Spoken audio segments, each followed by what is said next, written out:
Being aware of OHS consciousness is not just important while you're at Monash, but also for your professional life afterwards. Think of it as part of your training. Knowing, understanding and practicing good OHS principles is vital to your employability with future professional employers. There's no doubt that graduate employers look for OHS experience and expertise in a range of different OHS related matters. You can guarantee in a job interview this thing will come up, and candidates for jobs need to be able to convey their ability to understand and integrate OHS into their day-to-day work. It's not just about results. It's all about getting home safe at the end of the day. That's right.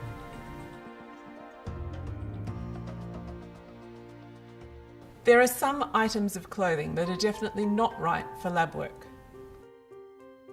Surprisingly, a mobile phone does not count as PPE in a lab. Put it away and switch it off. That way it won't get contaminated and you can give full attention to your lab work. When you go into a lab, you need to think about what sort of personal protective equipment, or PPE, you should wear. The emphasis here is on personal protective equipment. It's yours, it has to fit you and it has to protect you. Firstly, you should have a correctly fitted lab coat. The sleeves should not be too long nor too short, and the lab coat must be done up.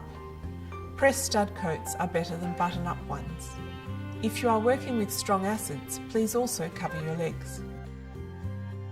On your hands, you may need a pair of nitrile gloves or gloves that match the chemicals you are handling.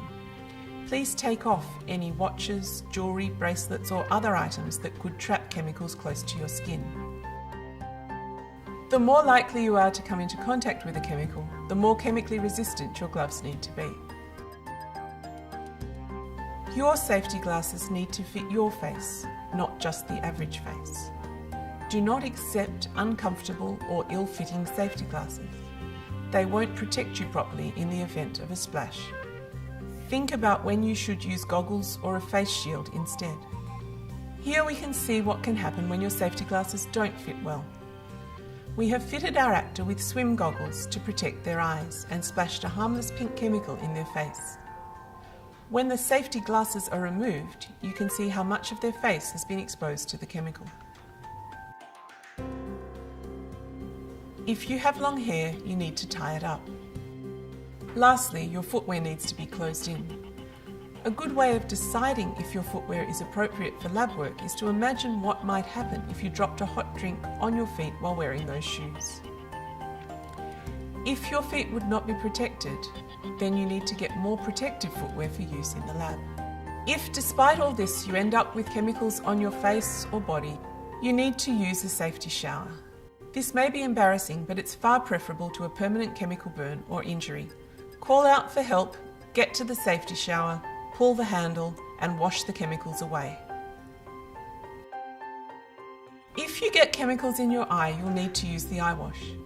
Go to the eye wash, put your head in the little sink and push the tab which will make water rush into your eyes.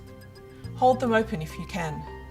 Stay there as long as you possibly can and then some more. You really do need to get the chemicals out of your eyes. Labs are complicated places.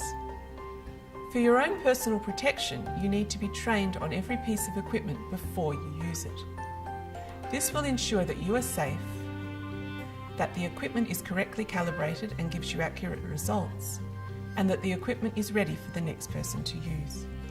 We really hope your lab work is enjoyable, but you have a responsibility to make sure that you keep yourself and everyone around you safe. Safety is not just the job of lab supervisors and supervisors. Everyone has a role in making sure that you all go home safely from Monash. We want you to go home safe and uninjured. If you have any doubts or concerns about safety, please ask lots and lots of questions.